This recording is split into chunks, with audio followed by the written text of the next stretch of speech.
बच्चों, कैसे हैं आप सभी? मैं आशा करती हूँ सभी लोग स्वस्थ और प्रसन्न होंगे। आज हम हमारा पाठ नकल के लिए अकल जरूरी को पढ़ेंगे और समझेंगे। तो आइए शुरू करते हैं इस पाठ को। ये है पाठ 2, नकल के लिए अकल जरूरी। बहुत समय पहले की बात है कि किसी नदी के किनारे एक पेड़ था। उस पेड़ पर एक कौवा रहता था। उसी नदी के पास थोड़ी दूरी पर एक बगुला भी रहता था। बगुला सुबह सुबह नदी किनारे आता और मछलियां पकड़ता था। मछलियों को पकड़ने का काम कौन करता था? बगुला। कौवा पेड़ पर बैठे बैठे ये सब देखता रहता था। एक दिन कौवे ने सोचा कि क्यों ना बगले से मित्रता यानी दोस्ती की जाए। यह सोचकर कौवा प्रतिदिन यानी रोजाना नदी के किनारे जाता और बगुले को नमस्कार करता। धीरे धीरे दोनों में दोस्ती हो गई।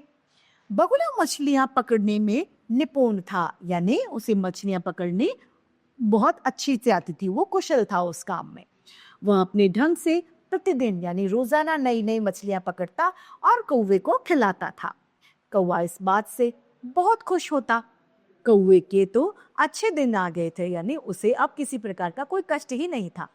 उसे प्रतिदिन यानी रोजाना नया भोजन खाने को मिलता। बगुला आकाश में उड़ता, लेकिन नजर उसकी नीचे ही रहती थी। जहां उसे मछली दिखाई देती वहां तेजी से आता और अपनी लंबी चोंच पानी में डालकर पैर ऊंचे रख झट से मछली पकड़कर किनारे पर आ जाता था। कौवा बड़े अचरज यानी अचंभे से यह सब देखा करता था। उसका भी मन करता था कि वह भी ऐसे ही मछलियां पकड़े। वह मन ही मन सोचा करता, इसमें कौन सी बड़ी बात है। यह सोचकर उसने भी मछलियां पकड़ने का निश्चय कर लिया। अब उसने सोचा कि मैं भी मछलियों को पकड़ूंगा। ऊपर उड़ना, निगाह नीचे की ओर रखना, मछली दिखाई देते ही नीचे आना, चोंच खोलकर पानी डालना और पांव उठाकर और उड़ना।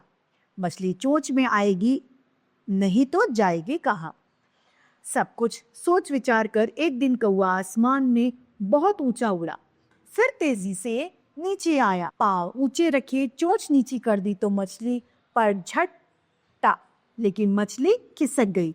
कौवे ने बगले की नकल तो की, पर वह यह विचार नहीं जान पाया कि बगले की चोंच और पांव दोनों लंबे होते हैं। कौवे की चोंच काई और बेलों में उलझ गई। पांव ऊंचे थे ही। कौवा छटपटाने लगा। चोंच छुड़ाने की बहुत कोशिश करी, पर सर पानी में डूबता ही गया। तभी बगुला वहां आ पहुंचा। उसने कौवे पर दया आ गई। बगुले ने बड़ी कठिनाई से कौवे को पानी से बाहर निकाला। किनारे लाकर कौवे ने कहा कि करते हो सो करिए, नकल न कीजिए काग, चोंच फंसेगी बेल में, पांव बनेंगे काट।